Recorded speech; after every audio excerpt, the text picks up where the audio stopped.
บายดีพี่น้องที่รักแพงในองค์พระเยซูคริสต์ทุกท่านเป็นไงพี่น้องเฮาสบายดีบ่และพี่น้องที่อยู่ทาง Facebook ออนไลน์เด้เป็นไงสบายดีบ่พี่น้องพวกเฮาที่อยู่ทางเมืองลาวเด้หรือว่าอยู่ที่ต่างรัฐต่างเมืองหรืออยู่ที่ต่างประเทศจะเป็นประเทศใดก็ตามเนาะที่อยู่ในโลกนี้ที่เป็นคนลาวอยากจะบอกแบบนี้อย่างนี้ว่า New Beginning Laotian Baptist Church แห่งนี้มีความหักและคิดถึงพี่น้องทุกคนและปรารถนาที่อยากให้พี่น้องได้รับพระพรจากองค์พระผู้เป็นเจ้าของพวกเราเพื่อชีวิตของพี่น้องจะเจริญและได้รับผลสำเร็จในโลกนี้เนาะพี่น้องที่หักพวกเราขอบคุณพระเจ้าเนาะที่พวกเรามีโอกาสได้เข้ามานมัสการนำกันแต่ละอาทิตย์พวกเรามีความสมสื่นยินดีภาคภูมิใจเนาะเพราะว่าเป็นอย่างจริงว่าจังสั้นย้อนว่าเฮาเข้ามาในสถานที่นี้จิตใจของพวกเฮาบ่ได้อิ่มเพียงแต่ว่าโอ้มื้อนี้เฮาสิได้ยินเสียงเพลงอันใดสิมันแตะต้องจิตใจของเฮาเฮ็ดให้เฮาเกิดศรัทธาใหญ่หลวงจนน้ำตาไหลออกมาเนาะหรือบอกว่าโอ้มื้อนี้เฮาดีใจเฮาได้ถวาย1/10ให้กับพระเจ้าและยังได้ถวายสำหรับมิชชั่นของพระเจ้าที่พระเจ้าต้องการที่พระเจ้ากระตุ้นจิตใจเฮาให้เฮาเฮ็ดเฮาดีใจจะได้เฮ็ดสิ่งเหล่านี้ได้มีส่วนประกอบในคริสตจักรนั่นเองเนาะแต่ว่าสิ่งที่ใหญ่กว่าหันอยากให้พี่น้องได้เข้าใจ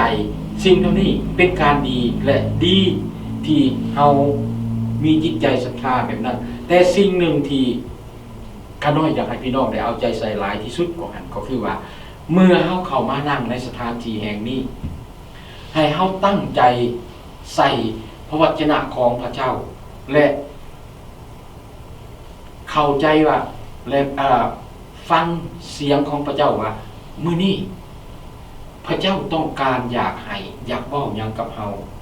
อยากให้เฮานำเอาสิ่งใดที่พระเจ้าบอกเฮาในที่สถานที่แห่งนี้และนำออกไปเพื่อปฏิบัติใช้และก็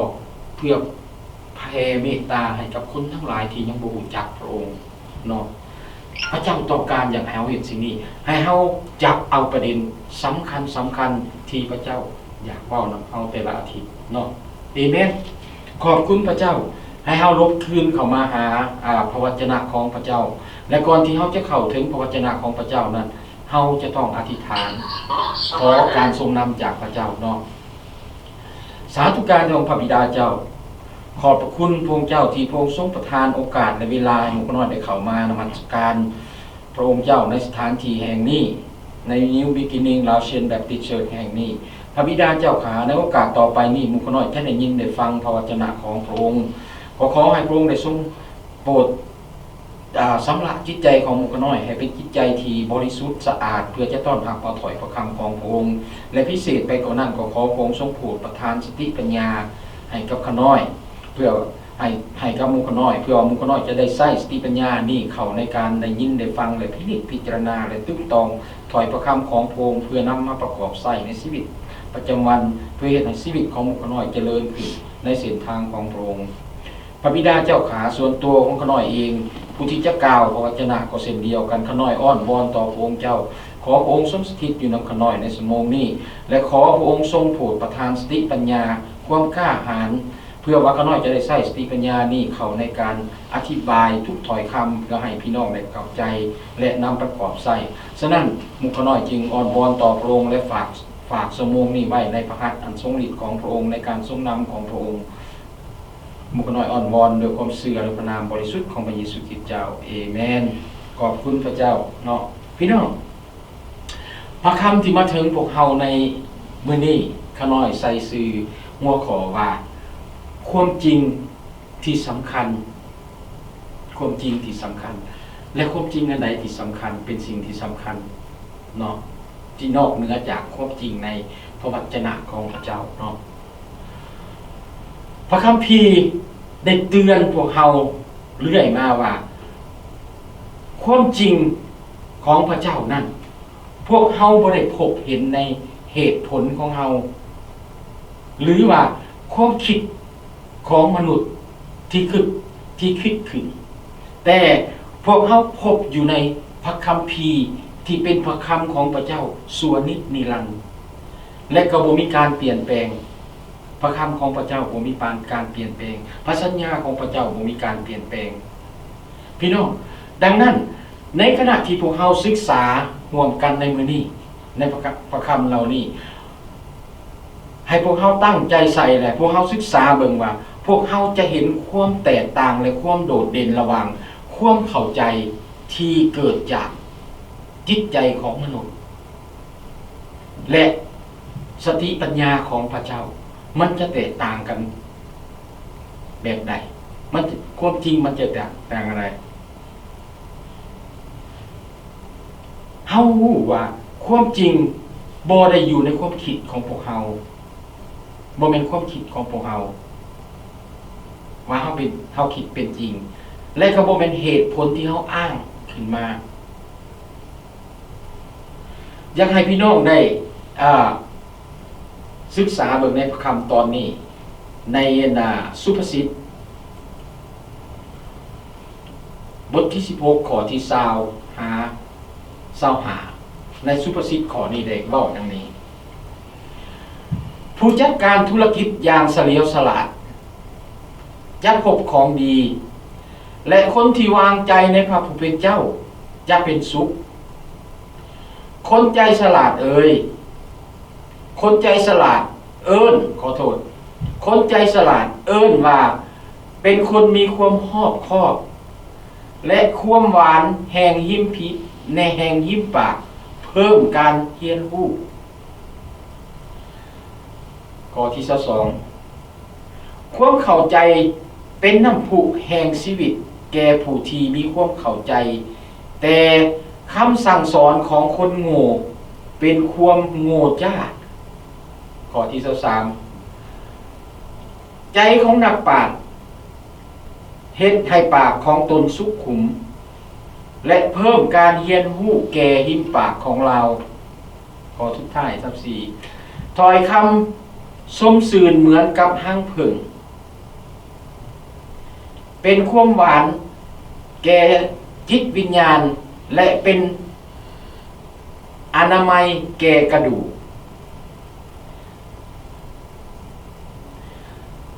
มีทางหนึ่งซึ่งคนเฮาเบิ่งคือกับว่าถูกต้องแต่มันสิ้นสุดลงที่ทางของความตาย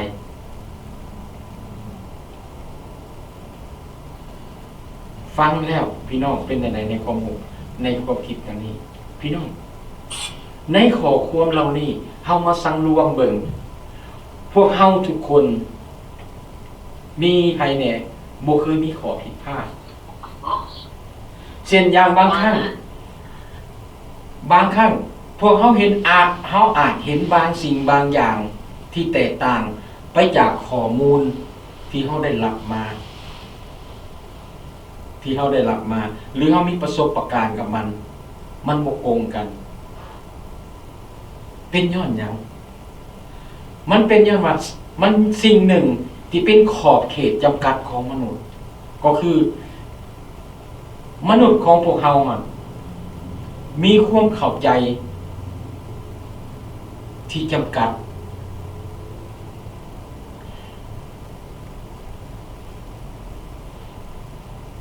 ความเข้าใจอันนั้นมันถูกจำกัดโดยการเรียนรู้หรือประสบการณ์และอันหนึ่งก็คือการที่เฮาบ่สามารถมองเห็นจุดบกพร่องและข้อตำหนิของตนเองแม้แต่พวกเฮาว่าเฮารู้สิ่งเหล่านั้นเฮาบ่ได้เฮ็ดแต่เฮาสรุปแล้วว่าพวกเฮามีข้อจำกัดสำหรับมนุษย์ความคิดของมนุษย์มีข้อจำกัดนี่คือความจริงพี่น้องนั่นเป็นเหตุผลที่พวกเราต้องการอยากได้ผู้ใดผู้หนึ่งที่มีความเข้าใจ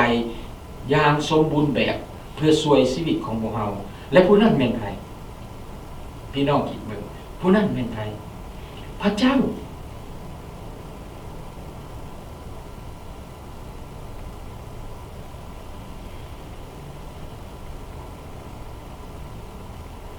พอความเข้าใจความสติปัญญาของพระเจ้านั้นมันบ่คือความเข้าใจของมนุษย์ซึ่งมีการเปลี่ยนแปลงไปตามแนวโน้มทางสังคมและความก้าวหน้าทางวิทยาศาสตร์ความจริงของพระเจ้านั้นเป็นความจริงที่มั่นคงและบ่มีการเปลี่ยนแปลงเพราะว่าพระเจ้าเป็นทุกสิ่งในชีวิตของพวกเราแม้แต่บางครั้งพวกเราคิดบ่ถึงคือเมื่อพวกเราได้ฟังคำเทศนาผ่านไปนี่ในจิตใจของมนุษย์เฮามนุษย์เฮาเห็นบ่ถึงเห็นบ่เฮาขอบคุณพระเจ้าที่เฮาเห็นสิ่งหนึ่งที่พระเจ้าเฮ็ดสติปัญญาของพระเจ้าเฮ็ดอย่างยิ่งใหญ่แต่มนุษย์บ่เข้าใจแทนที่มันจะเป็นการทำลายจะสร้างความแตกแยกคริสเตียนที่เฮ็ดทำลายคริสเตียนให้แยกออกจากกันไปแต่กลับกลายเป็นว่ามันเพิ่มกำลังให้คริสเตียนมีบอนที่ประกาศกว้างออกไป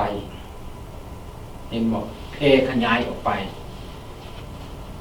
นั่นเขาคิดบ่ถึงฉะนั้นพี่น้องที่หัก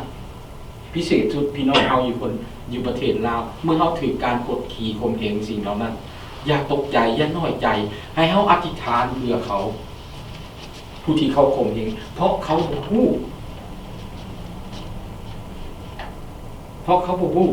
ที่สิ่งที่เขาเห็นพระเจ้าเป็นทุกสิ่งสำเฮาเป็นที่พึ่ง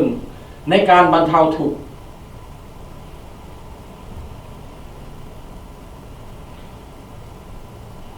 ในประสบการณ์ที่พวกเราประสบในทุกวันนี้พระเจ้าเป็นผู้ที่พวกเราสามารถไว้วางใจและพึ่งพาได้เพราะว่าพระองค์บ่เคยเปลี่ยนแปลง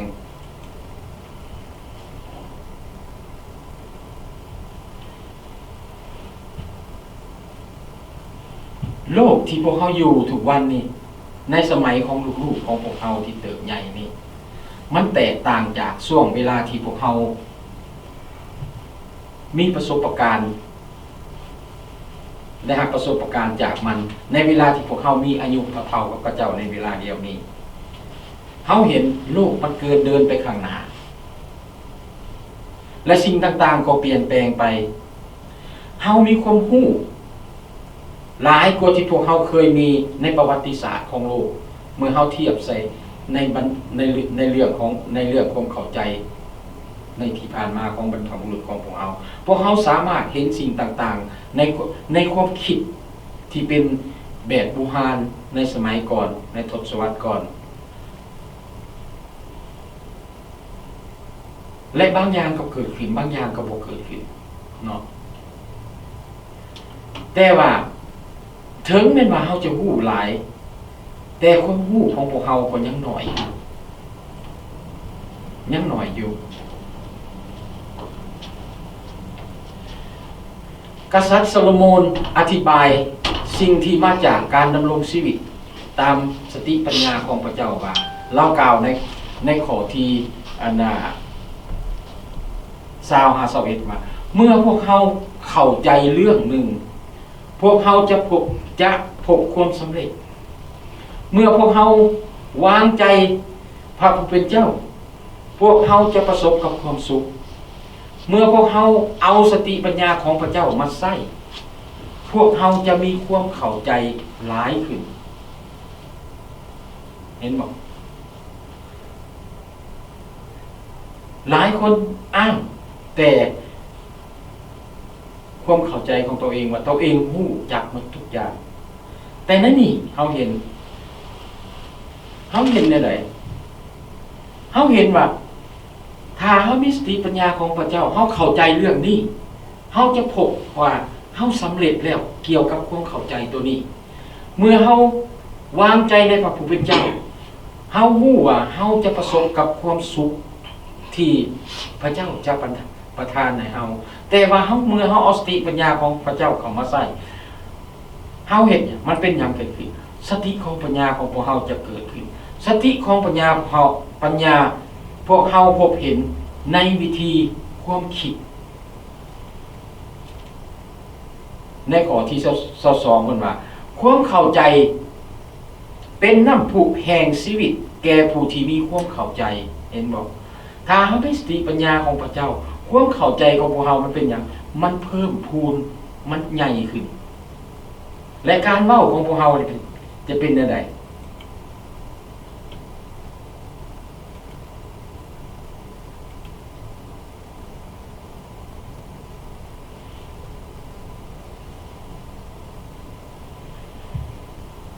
ฉะนั้นเป็นหยัง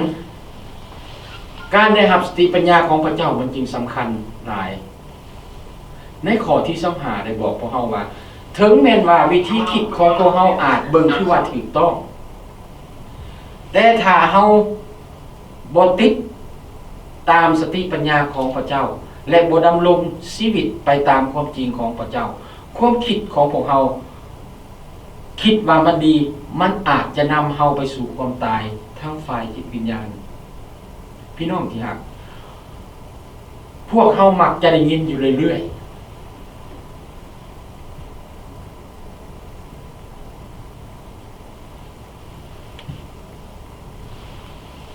ความเสื่ออันนี้เป็นความเสื่อของข่อยความเสื่อของเจ้าเป็นความเสื่อของเจ้านี่ทางเดินของข่อย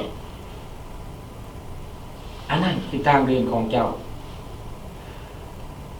ปัญหาความคิดแบบนี้มันเป็นแนวความคิดที่ตรงกันข้ามและบ่สามารถเป็นความจริงเกี่ยวกับสิ่งอันใดอันหนึ่งที่จะเกิดขึ้นในเวลาเดียวกันได้พี่น้องการไว้วางใจในพระเจ้าและพระคัมภีร์ที่บ่เปลี่ยนแปลงของพระองค์นั้นมันสร้างความมั่นคงและความชัดเจนให้กับชีวิตของผู้ที่ติดตามพระคริสต์พวกเฮาถูกเอิ้นให้ดำรงชีวิตตามความจริงในทุกด้านและในทุกด้านและทุกมุมของชีวิตหมายความว่าในใดในบทนี้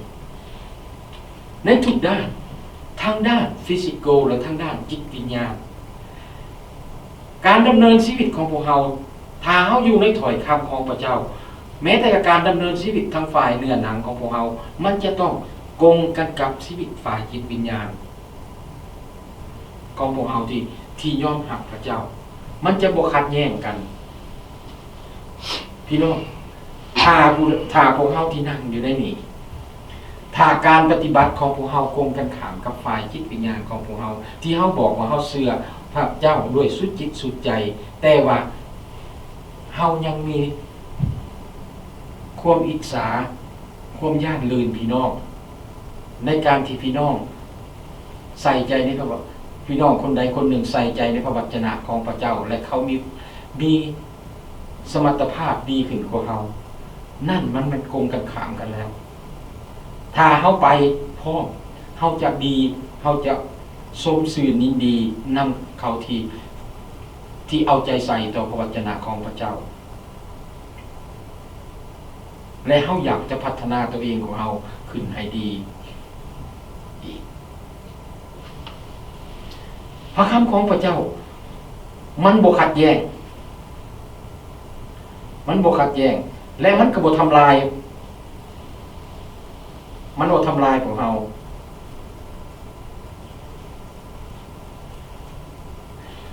จะช่วยพวกเฮาในการดำรงชีวิตของพวกเฮาจะเกิดผลประโยชน์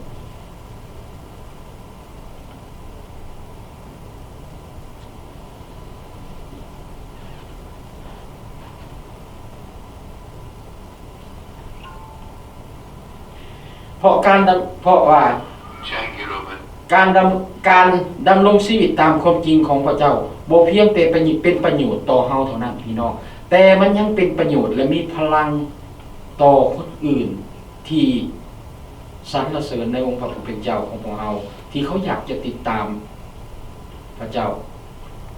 เห็นบ่นี่เฮาเบิ่งมันเป็นความเข้าใจที่สลาดเป็นสติปัญญาของพระเจ้าที่เฮาคิดบ่ถึงเป็นหยังฉะนั้นพระเจ้าจึงสอนพระเยซูคริสต์บอกกับพวกเฮาในตอนหนึ่งในพระคำบอกในถ้าพวกเจ้าทำการดีทุกอย่างนะเขาจะเห็นว่าพวกทานนั่นคือสิทธิ์ของเฮาเห็นบอกเป็นยังมันจึงเป็นจังซั่น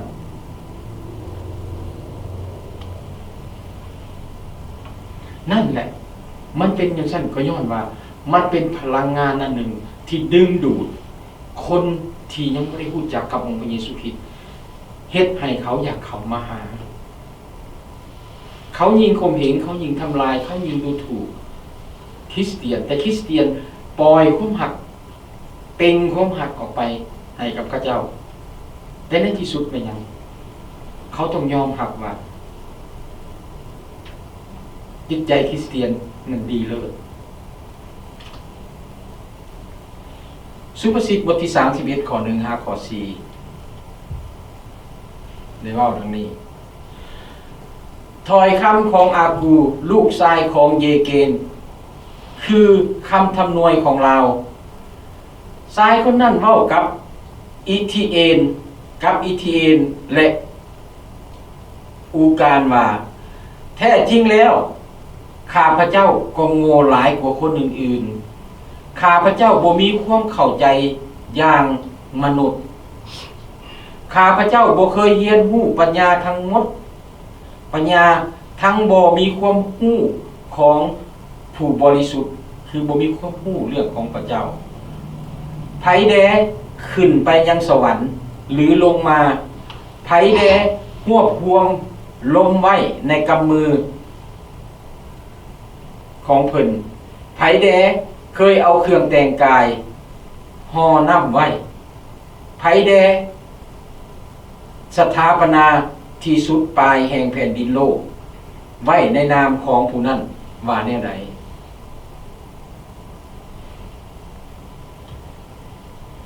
ในประคำตอนนี้เฮาเห็นปรากฏการณ์ผู้หนึ่งที่มีสื่อขึ้นอยู่ในวันนี้คืออากูเราเขียนได้เว้าถึงเรื่องสติปัญญาเราบอกกันว่าเราบ่มีสติปัญญาเราบ่มีความรู้สูงพี่น้องที่รักพวกเฮาเอิ้นคนที่เอิ้นตัวเองว่ารู้ทุกอย่างน่ะเป็นแนวใดว่าเป็นคนแบบใดพวกเฮาเอิ้นพวกเขาว่าเป็นคนรู้ทุกอย่างแม่นบ่เมื่อบางคนเอิ้นตัวเองว่าเป็นคนรู้ทุกอย่างมันบ่ได้หมายความว่าพวกเขารู้จักหมดทุกอย่างเข้าใจบ่พี่น้องความหมายตัวนี้ในเมื่อเฮาบอกว่าเฮารู้ทุกอย่างแสดงว่าเฮายังบ่รู้อีกหลายอย่างยังอีกหลายอย่างที่เฮาบ่รู้จักคือเฮาบอกว่าเฮารู้จักองค์พระเยซูคริสต์แต่เฮาบ่รู้จักยังอีกหลายอย่างในองค์พระเยซูคริสต์ที่เฮาบ่รู้เฮารู้เพียงแต่น้อยหนึ่ง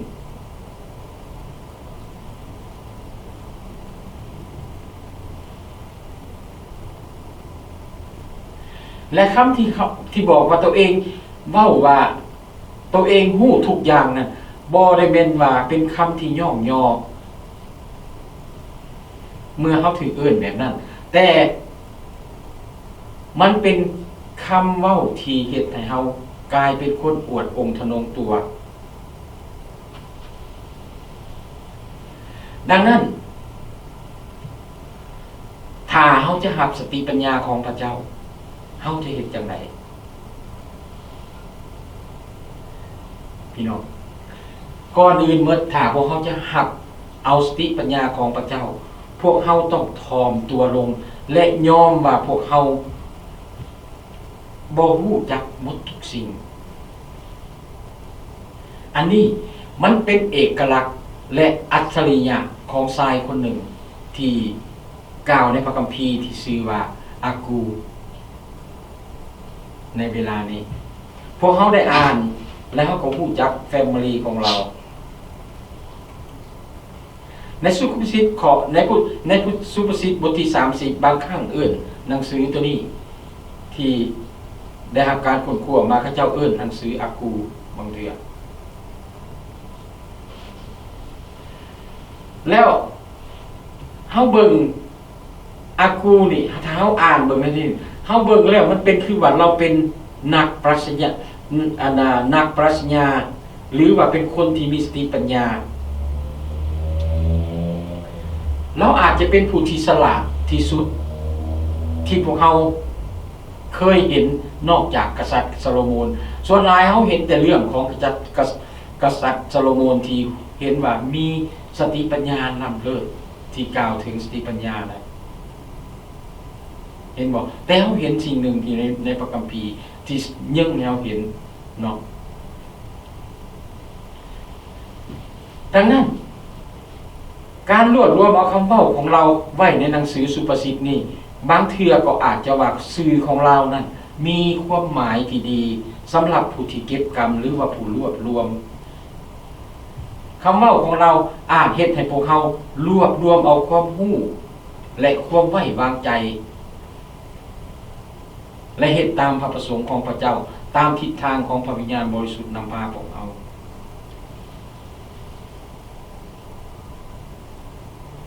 และอยากจะถามพี่น้องว่าเคล็ดลับของสติปัญญาของอากูเป็นอย่างเดียวนี้นั่นนี่ในพระคัมภีร์บอกเราอย่างจากแจ้งแม่นการถ่อมตัวของเรายอมรับว่าเราบ่สามารถฮู้ได้ทุกสิ่งที่เราต้องการฮู้ดังนั้นเราจึงต้องการผู้ที่มีสติปัญญาที่เป็นแรงที่มาของความจริงคือพระเยซูคริสต์พระเจ้าผู้ที่มาจากสวรรค์ผู้ที่จะมาเปิดเผยความจริง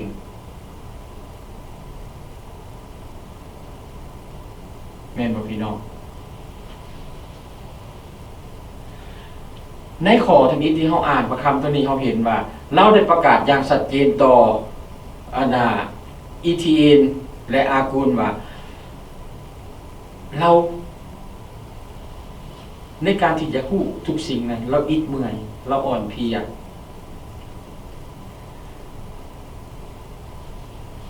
แล้วอ่อนเพลียที่จะพยายามที่จะเข้าใจสิ่งต่างๆที่เกินความสามารถของเราสารภาพว่าเราขาดความรู้เกี่ยวกับพระเจ้าผู้บริสุทธิ์เราบ่รู้ทั้งหมดเกี่ยวกับนั้นของพระเจ้านั้นแล้วว่าได้ๆแล้วว่าไผแดขึ้นไปยังสวรรค์เกี่ยวกับเรื่องของสวรรค์อยู่ทั้งเทิงนะแล้วไผแน่เห็นหรือว่าลงมาได้พวกและมีผู้ใดแน่ในมนุษย์นี่นะที่ดึงที่กำเอาลมได้หรือว่าเอาเครื่องแต่งกายของพวกเฮานี่ไปห่อน้ำมหาสมุทรไว้ได้หรือว่าบอกให้พวกเขาฮู้ว่าบอนนั่นเป็นบอนอันดาสิ้นสุดของโลกเป็นอันนั้นสุดปลายแผ่นดินโลกเฮาบ่เห็นแม่นบอกมีหลายสิ่งหลายอย่างที่เราบ่ได้เห็นและบ่ฮู้คำถามที่อากูถามในข้อที่4นะมันเตือนพวกเราให้นึกถึงคำถามที่พระเจ้ากำลังถามโยบในเมื่อพวกเขาอ่านหนังสือโยบพวกเขาเห็นมันบอกพี่น้องโยบประสบกับปัญหาหลายอย่างเราได้เว้าเราได้ต่อสู้แล้วเราได้จมว่าแต่ว่าพระเจ้าปล่อยให้เราจมจนหมดแห่งของเราและพระเจ้าจึงมาถามเราว่าโยบตอนพระเจ้าที่สร้างโลกตอนเฮาสร้างโลกนี่นะเจ้าอยู่ไสและไผปิดล้อมน้ำไว้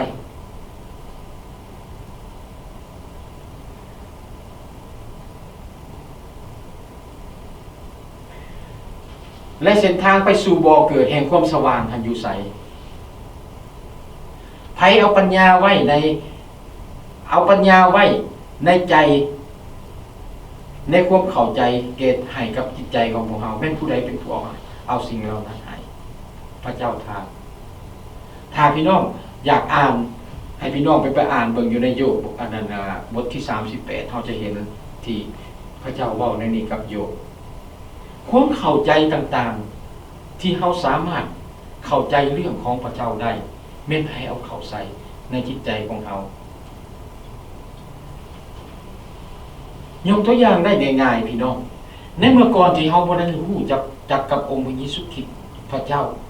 ของพวกเฮานี่พระเจ้าองค์ยิ่งใหญ่ผู้สร้างฟ้าสวรรค์และแผ่นดินโลกนี้เฮาคิดแต่ว่ามีพระเจ้าอีกองค์หนึ่งที่ศักดิ์สิทธิ์ในสากลโลกอันนี้และความเข้าใจต่างๆนานาที่ว่าพระเจ้าให้การไถ่กับพวกเฮาให้เฮาหลุดพ้นออกจากความบาปเฮายังบ่เข้าใจซ้ำและทิ้งที่เฮ็ดเฮาเข้าใจได้แม่นให้เอาไปใส่แม่นพระเจ้านำความเข้าใจตัวนั้นเข้ามาใส่จิตใจของพวกเฮาแต่เมื่อก่อนนี่เมื่อเฮาเห็นเมื่อก่อนเด้อพี่น้องที่เฮายังบ่ทันได้ที่ขาน้อยยังบ่ทันได้มาเป็นคริสเตียนได้ยินการประกาศข่าวเรื่องของพระเยซูคริสต์เฮาเห็นไม้กางเขนเห็นพระเยซูคริสต์ถึงเครื่องตายอยู่นะฮะ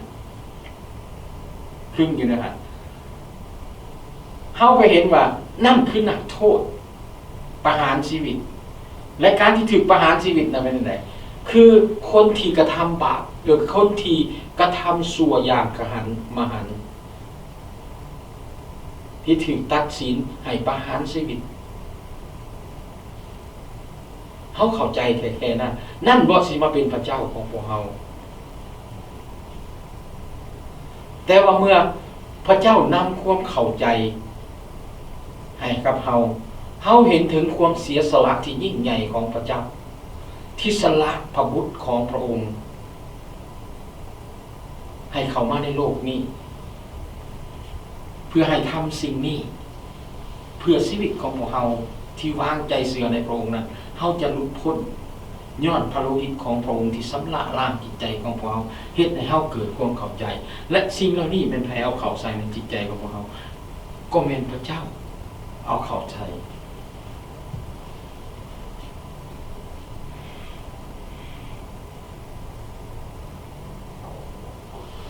สิ่งที่พระเจ้าต้องการให้โยบเข้าใจและสิ่งที่ยากูได้รับพวกเขาบ่ได้รู้ทุกอย่างมีหลายสิ่งหลายอย่างเกินความสามารถที่พวกเขาจะเข้าใจได้นั่นแม่นเหตุผลหนึ่งที่พวกเขาต้องเฮ็ดเพื่อหักเอาความจริงก็คือการถ่อมตัวลงถ้าเขาบ่ถ่อมตัวลงเขายากที่จะเข้าใจในพระวจนะของพระเจ้าพวกเขาจงต้องถ่อมตัวและยอมรับความบ่ฉลาดของพวกเขาถ่อมตัวคำว่าถ่อมตัวในบทที่นี้พี่น้องบ่ได้หมายความว่าพวกเขาบ่มีความคิดเห็นอันใดที่ว่าเป็นสำคัญในตัวของพวกเขาแบบความถ่อมตัวบ่ได้หมายว่าพวกเขาบ่คิดถึงตัวเองพี่น้องที่รักถ้าพวกเขาเข้าถึงความเข้าใจในจุดเดียวกันกับอากูพวกเขาสามารถยอมรับสติปัญญาและความจริงของพระเจ้าได้ถ้าความคิดของพวกเขาเรียนผู้เรียนตัวนี้จิตใจของเขาเหมือนกับของอากูนะเขาจะสามารถหาผู้ความจริงของพระเจ้าได้และเป็นอย่างคนทั้งหลายที่รู้เรื่องของพระเยซูคริสต์เขาจึงบ่เข้าใจและเขาจึงบ่สามารถมาหาพระเจ้าได้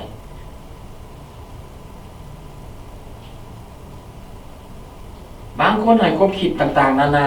บอกว่าโอ้ยค่อยไปหาพระเจ้าแล้วค่อยมิดสิทธิที่ค่อยจะเฮ็ดอันนี้ค่อยบ่สามารถที่จะกินเหล้าหรือกินอันใดได้พี่น้อง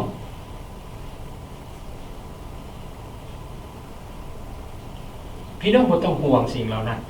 มันบ่ได้เป็นข้อห้ามสำหรับพี่น้องอยากพี่น้องกิน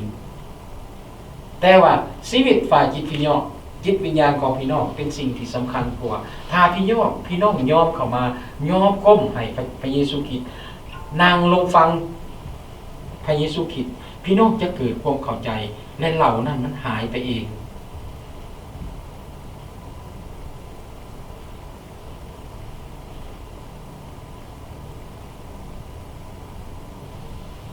พี่น้องเขาจงเพียรเอาตามแบบของพระคำในตอนนี้เขาเห็นคำเตือนของพวกเขาพวกเขามีคำเขียนถึงไว้เตือนพวกเขาว่าพวกเขา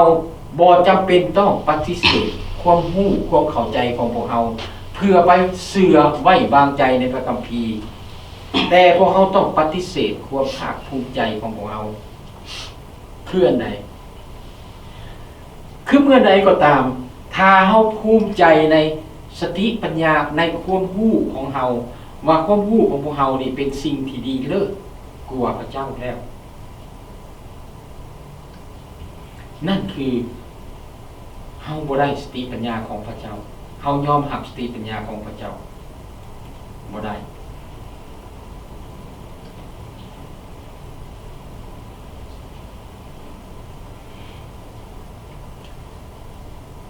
ข้าพเจ้าเชื่อว่าความคิดในสิ่งนี้เป็นสิ่งหนึ่งที่เฮ็ดให้คริสเตียนยอมรับความจริงของพระเจ้าแตกต่างจากคนที่บ่รู้จักกับพระเจ้ากับพระเยซูคริสต์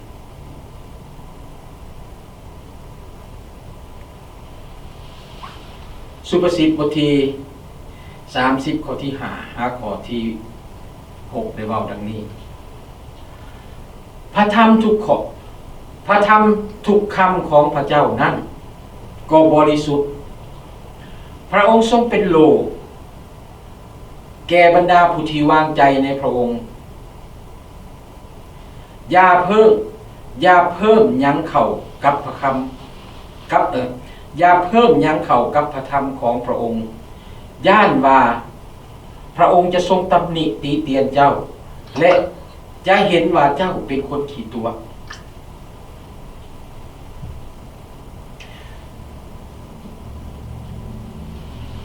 พี่น้องที่รักจะมีหยังเกิดเมื่อเฮารับรู้และยอมรับความจริงของพระเจ้าในชีวิตของพวกเฮาและจะมีหยังเกิดขึ้นถ้าพวกเฮาบ่ยอมรับความจริงและสติปัญญาของพระเจ้ามันจะมีหยังเกิดขึ้นแต่เวลาได้ยินมีคนอากูซี่บอกเฮาเห็นว่าพระเจ้าทรงสำระพวกเฮาให้บริสุทธิ์และปกป้องพวกเฮาพี่น้องที่รักมีบางทางอาจจะมีการเดินพวกเฮาอาจจะมีในการดำเนินชีวิตของพวกเฮาอาจจะใช้ชีวิตบางคนมักเดินป่าเดินหยังถ้าเฮาไปในป่าเดินหยังก็ตามพวกเฮาจะต้องมีหยังไปถือไปนำแน่นอนน้ำกินเฮาจะต้องถือน้ำกินนั่นจะเป็นหยังน้ำกินจะเป็นต้องน้ำบริสุทธิ์ถ้าเฮาหิวน้ำขึ้นมาเฮาก็จะได้ดื่มน้ำบริสุทธิ์ถ้าเฮาหิวขึ้นมาแล้วเฮาบ่ได้กินเด้เฮาไปกินน้ำที่ในห้วยในห้องอันใดก็ตามที่เฮาเคยกินเหมือนดังที่เฮาเคยได้กินอยู่ในสมัยแต่ก่อนนั้นมันจะเฮ็ดหยังมันจะสร้างผลสะท้อนให้กับสุขภาพของพวกเฮาเฮ็ดให้เฮาป่วยอันนี้คือกันแหละความบริสุทธิ์ของพระเจ้าต้องปกป้องพวกเฮาถ้าพระเจ้าบ่ปกป้องพวกเฮาเป็นหยังพวกเฮาก็จะดื่มสิ่งที่ผิดพลาดเข้าไปยิ่งในทุกวันนี้พวกเฮายิ่งเห็นสิ่งที่แปลกๆเกิดขึ้น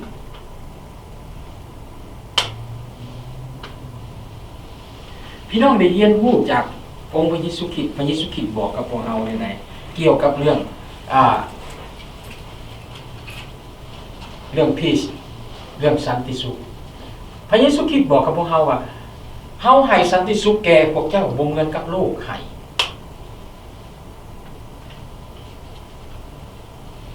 สันติสุขของพวกเฮามันมีความยิ่งใหญ่ที่สุดที่เฮาจะหักษาและทนุถนอมมันไว้เห็นบ่มันใหญ่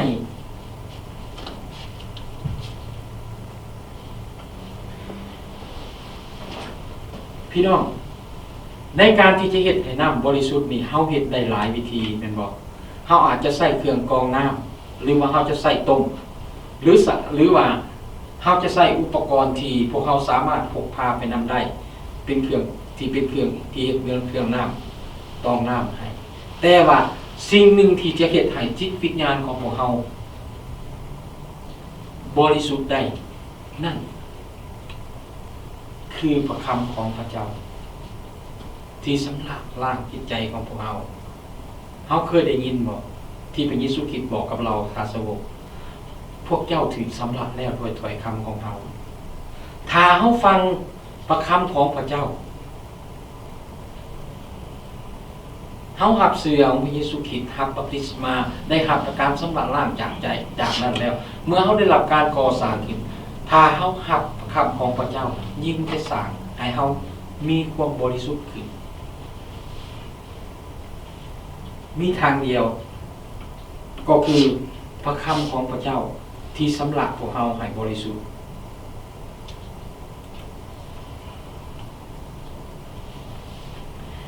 ปราศจากพระคำของพระเจ้าพวกเฮาอาจเกิดอาการป่วยทางจิตวิญญาณพวกเฮาจิตวิญญาณของพวกเฮาจะป่วยการดำเนินชีวิตของพวกเฮาจะผิดเพี้ยนจากหลักความจริง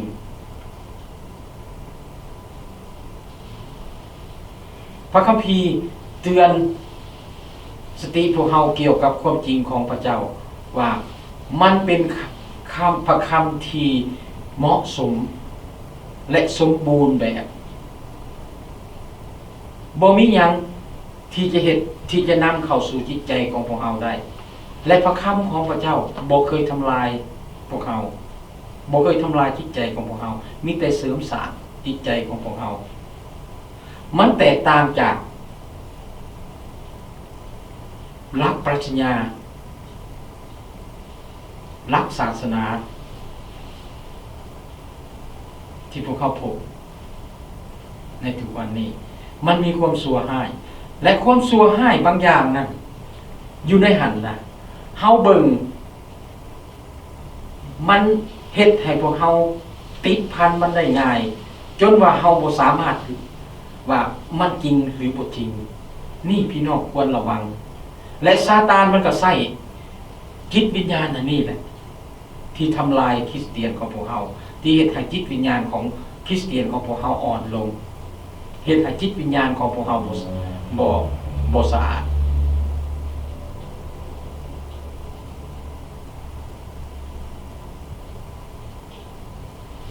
เพราะหยังหลายครั้งที่เฮาได้ยินจากคริสเตียนเมื่อถือคริสเตียนถือเตือนถือหยังก็ดีให้เฮาพยายามที่จะดึงให้เขาถึงจุดหมายปลายทางและเส้นทางและความคิดที่เป็นสติปัญญาของพระเจ้าแต่เขาบอกอย่างไรอันใดก็ดีศาสนาก็สอนให้คนเป็นคนดีนั่นแหละศาสนาคริสเตียนก็อยากให้คริสเตียนเป็นคนดีแต่เขาบ่เข้าใจถึงว่า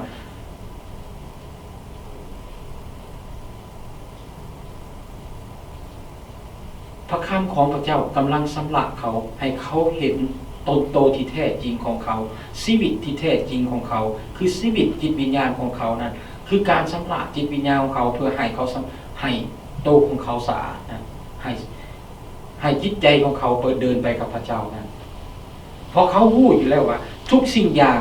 พระเจ้าเป็นผู้ที่อำนวยพรให้กับพวกเราบ่ว่าจะเป็นความหังมีความทุกข์จนหรืออันใดก็ตามพระเจ้าจะบ่เลี้ยงลูกของพระองค์ให้ขาดเคินพระเจ้าให้อิ่มเต็มและเหมาะสมตามขนาดของพระเจ้านอกเหนือจากเฮาจะกลายเป็นคนโลภะตัณหาเห็นบ่ฉะนั้นแหละบางอย่างก็จึงบอกว่ามันติดพันเฮาจนว่าเฮาหลีกเลี่ยงบ่ได้เฮาบ่รู้จักว่ามันถูกหรือผิดพี่น้องพระคำของพระเจ้าบอกกับพวกเฮาพระคำมันบริสุทธิ์และเฮ็ดให้เฮาเป็นคนบริสุทธิ์พระคำของพระเจ้าเป็นโล่ป้องกันชีวิตของพวกเฮา พี่น้องเคยเห็นโล่เฮาบ่เคยเห็นเนาะเฮาเห็นแต่ในรูปที่อันน่ะเป็นรูปของกันนักรบสมัยเก่าเขาเฮ็ดถือโล่เล็กแบบใหญ่ๆนะแล้วก็ถือดาบนะอันนั้นเป็นเครื่องป้องกัน พระเจ้าหมายความว่าเราเห็นว่าพระคำของพระเจ้านั้นเป็นโลกเป็นเครื่องป้องกันปกป้องพวกเราปกป้องจิตใจของพวกเราบ่ให้เราออกหนีจากเส้นทางของพระเจ้าบ่ให้เราถือการโจมตีของศัตรูคือซาตานนั้นพระคำของพระเจ้าเป็นโลกป้องกันสำหรับภัยพ้นของพระองค์และมันใช้ได้จริงเมื่อเราวางใจในพระคำของพระเจ้าเมื่อเราวางใจในองค์พระเยซูคริสต์พวกเราจะมีบ่อนลี้ภัยที่ปลอดภัยพระคำของพระเจ้านั้นชัดเจนมันมีทิศทางของมันมีความบริสุทธิ์ของมันและมันบอกให้เห็นถึงจุดประสงค์ที่พวกเราอยู่ในโลกนี้ในโลกที่วุ่นวายนี้เราเห็นจุดประสงค์ของพระเจ้าหลายคนถามบ่รู้จักว่าตัวเองมาแต่ไสและจะไปไสแต่คริสเตียนพระคัมภีร์บอกให้อย่างแน่นอนว่าเฮามาจากพระเจ้าเฮาเข้ามาในโลกนี้เพื่อหยังเพื่อจุดประสงค์อันใดเฮาเข้ามาในโลกนี้เพื่อแสวงหาสง่าราศีของพระเจ้าเพื่อเปิดเผยเป็นภาชนะอันหนึ่งเปิดเผยพระประสงค์ของพระเจ้าให้โลกนี้รู้ว่าพระเจ้ามีอยู่จริงพระเจ้าทรงสถิตอยู่ในพวกเราพระเจ้าทรงดำรงอยู่และพระเจ้าเป็นผู้ดำเนินชีวิตของพวกเราเป็นผู้ขับเคลื่อนชีวิตของพวกเราเห็นบ่ฉะนั้นเฮาจึงบ่มีความสับสนและบ่ย้านกลัวในการเดินไปในโลกที่มีความวุ่นวายและสับสนนี้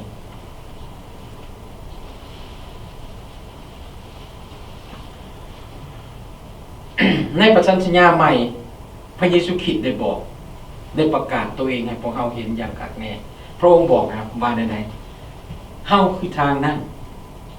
เฮาคือความจริงเฮาคือชีวิตเห็นบ่พระเยซูคริสต์เชื่อมต่อพวกเฮาให้เฮายึดมั่นในพระคำของพระเจ้าถ้าเฮาฮู้พระองค์เฮาก็รับรู้กับความจริงของพระเจ้าและเมื่อเฮารับรู้ความจริงของพระเจ้าแล้วมันเฮ็ดหยังมันเฮ็ดให้เฮาประสบกับอิสรภาพมันนำอิสรภาพมาให้เฮาอิสรภาพนี่ยิ่งใหญ่คือหยังคือเฮาได้รับอิสรภาพให้เฮาสามารถเฮ็ดทุกสิ่งได้ในทางชอบธรรมของพระเจ้าแต่เมื่อเฮาที่บ่ยังบ่รู้จักกับเยซูคริสต์เด้เฮาบ่มีอิสรภาพที่จะเฮ็ดสิ่งที่ดีได้ลองคิดเบิ่งคักตัวนี้ปัญหาตัวนี้คิดยากเข้าใจยากแต่เมื่อเฮามีอิสรภาพจากพระเจ้าเฮาไม่ได้มีความรักจากพระเยซูคริสต์เฮามีอิสรภาพเต็มเปี่ยมที่จะเฮ็ดสิ่งที่ดีๆมันเฮ็ดให้เฮากล้าที่จะตัดสินใจและเสียสละสิ่งที่เฮาสามารถกระทำได้เพื่อช่วยคนอื่นให้เห็นถ้าเฮาบ่รู้จักสิ่งเหล่านี้เฮายากที่จะบอกกับคนอื่นว่าพระเยซูคริสต์ดีสำหรับชีวิตของพวกเฮาพระเยซูคริสต์ดีที่ช่วยพวกเฮาให้รอดพ้นจากอย่างนี้และก็น้อยบ่อย่างสิบ่ได้หมายความว่าผู้ที่บ่กล้าไปบอกคนอื่นว่าเฮาเชื่อในองค์พระเยซูคริสต์นั้นพี่น้องขาดอิสรภาพเลยแต่พี่น้องมีอิสรภาพอยู่แต่พี่น้องบ่ยอมใส่เนาะพระเยซูคริสต์กล่าวต่อคนที่เชื่อนะชาวยิวที่เชื่อในพระเยซูคริสต์ว่าใดๆถ้าทานทั้งหลายตั้งมั่นคงในถ้อยคำของเฮาพวกทานก็เป็นสาวกแท้ของเฮาแล้วพวกทานจะรู้จักความจริงและความจริงนั้นจะเฮ็ดให้พวกทานเป็นอิสระเห็นบ่ขอความเท่านี้พี่น้องสำคัญสำหรับชีวิตคริสเตียนของพวกเราถ้าเฮารู้จักความจริงในองค์พระเยซูคริสต์แล้วเฮาจะเป็นอิสระเป็นไทยเพราะเฮาต้องเห็นการเชื่อมโยงระหว่างพระคำของพระเจ้ากับพระเยซูคริสต์พระบุตรของพระเจ้าและอิสรภาพที่พระองค์ได้ประกาศและการเชื่อมต่อตัวนั้นแม่นความจริงพระเจ้าพระคำของพระเจ้าแม่นความจริงเพราะว่าพระองค์เป็นพระเจ้าแห่งความจริง พระเยซูคริสต์เป็นทางนั้นเป็นความจริงและเป็นชีวิตดังนั้นเมื่อพวกเขาวางใจในพระคำของพระเจ้าและยอมรับความจริงของพระบุตรของพระเจ้ายอมรับเรื่องของพระเยซูคริสต์พวกเขาก็ประสบกับอิสรภาพตามที่พระเจ้าได้สัญญาไว้มีไผแน่ในพวกเขาที่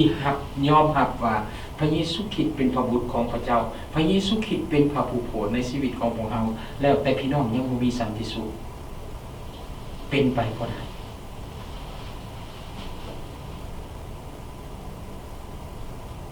พี่น้องฮู้พระเยซูคริสต์พี่น้องฮู้หนทางที่จะเดินพี่น้องฮู้พระเยซูคริสต์พี่น้องฮู้ความจริงของพระเจ้าว่าพระเจ้าทำคิดอันใดในชีวิตของพี่น้องพระเจ้าฮักพี่น้องหลายปานใดถ้าพี่น้องฮู้พระเยซูคริสต์พี่น้องได้ชีวิตอันนิรันดรและชีวิตนิรันดรอันนี้บ่ได้เพียงแต่ว่าเมื่อพี่น้องตายไปแล้วจึงได้รับแต่ชีวิตนิรันดรตัวนี้ของคริสเตียนนั้นมันเริ่มจากเมื่อที่เขาได้รับบัพติศมาขึ้นมาจากน้ำได้รับพระวิญญาณบริสุทธิ์ของพระเจ้าได้รับจิตวิญญาณใหม่จากพระเจ้าเวลานั้นเขาเดินไปด้วยชีวิตนิรันดร์จนกว่าเมื่อเวลาหนึ่งที่เขาจะได้อยู่กับพระองค์อย่างถาวรเป็นนี่คือสำหรับตัวนั้นแล้วเขาเอิ้นว่ามรดก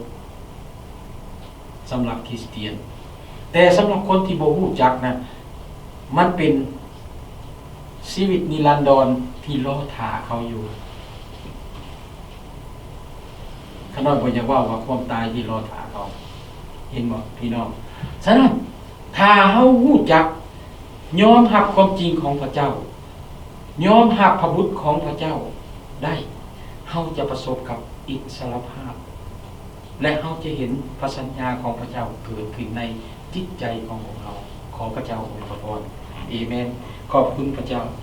สาธุการแด่องค์พระบิดาเจ้าขอบคุณพระองค์สำหรับพระคำในมื้อนี้ที่พระองค์ได้ทรงเปิดเผยให้หมู่คนน้อยได้เห็นได้เข้าใจและให้หมู่คนน้อยไปนำพิจารณาเพื่อจะมาประกอบใส่ฉะนั้นหมู่คนน้อยเองจึงอ้อนวอนต่อพระองค์และมื้อนี้หมู่คนน้อยก็ได้สิ้นสุดในการนมัสการและจะแยกย้ายกันกลับบ้านก็ขอให้พระองค์ทรงสถิตอยู่นำหมู่คนน้อยบ่ว่าหมู่คนน้อยจะเฮ็ดสิ่งใดในอาทิตย์ต่อไปก็ขอให้ทุกสิ่งอย่างนั้นเกิดผลดีและให้หมู่คนน้อยมีโอกาสได้เข้ามาสรรเสริญพระองค์อีกในอาทิตย์ต่อไปฉะนั้นหมู่คนน้อยจึงอ้อนวอนอธิษฐานต่อพระองค์เจ้าด้วยความเชื่อด้วยพระนามบริสุทธิ์ของพระเยซูคริสต์เจ้าอาเมนขอบคุณพระเจ้า